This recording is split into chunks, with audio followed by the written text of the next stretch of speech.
I think we didn't talk about how you landed a job on the very first job in DSWD and why you continued to pursue being in DSWD all throughout the years. How many years ka na ba sa DSWD? 14, 15. 40. That's a long time. Would you believe, when I came to DSWD, I submitted my application and they called for me for an exam and interview. So nung pumunta na ako sa interview ko, sa exam, nag-exam ako, sir, wag ka nang aalis kasi susunod na interview mo.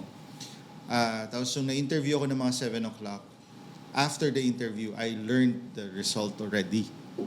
Ganun ka galing yung, ay hindi man, ganun ka efficient yung director at that time. Na within the day, going through the hurdles of exam, interview, I learned about the result. So that was the time that I landed in the SWD. And again, there was no profound reason again why I wanted to go to DSWD. Maybe at that time someone just told me there was a vacancy in DSWD and I just tried it. What did you do before?